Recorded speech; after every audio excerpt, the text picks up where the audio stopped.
بسم اللہ الرحمن الرحیم۔ السلام علیکم پیارے دوستو، ہم آپ کو آج کی اچھی بات میں خوش آمدید کہتے ہیں۔ امید ہے آپ سب ایمان اور تقوی کی بہترین حالت میں ہوں گے۔ آج ہم آپ کی خدمت میں ایک نیا اور سبق آموز قصہ لے کر آئے ہیں۔ قصہ ہے شیطان کی کمزوری۔ قصہ شروع کرنے سے قبل نئے آنے والے دوستوں سے درخواست ہے کہ اس ویڈیو کو لائک کر دیں اور ہمارے چینل آج کی اچھی بات کو سبسکرائب کر دیں اور بیل کے آئیکن کو بھی پریس کر دیں اور ایک دفعہ درود شریف پڑھ کر کمنٹ میں اپنا نام تحریر کر دیں۔ چلیں قصہ شروع کرتے ہیں۔ شیطان کی کمزوری۔ ایک بار رسول اکرم صلی اللہ علیہ وآلہ وسلم نے شیطان کو دیکھا کہ بہت کمزور لاغر نظر آ رہا تھا۔ آپ صلی اللہ علیہ وآلہ وسلم نے اس سے پوچھا، تیرا یہ حال کیوں ہو گیا؟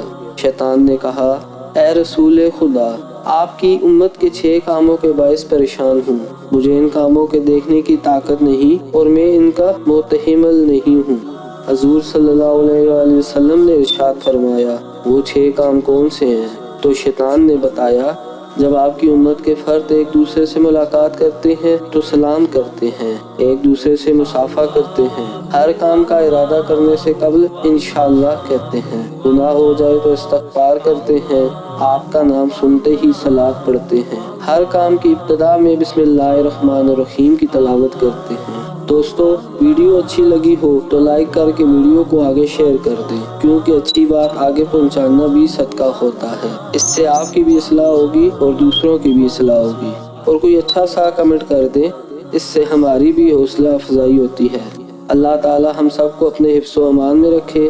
اللہ پاک سب کی دلی مرادیں پوری فرمائے۔ بے شک اس قصے میں تمام انسانوں اور بالخصوص مسلمانوں کے لیے بڑا سبق اور عبرت ہے۔ ہمیں چاہیے کہ ہم بھی ان 6 کاموں کو نیک نیتی سے پورا کریں۔ اللہ پاک سے التماس ہے کہ ہم سب کو دین سیکھنے اور دوسروں کو سکھانے کی توفیق عطا فرمائے۔ آمین یا رب العالمین۔ جزاک اللہ۔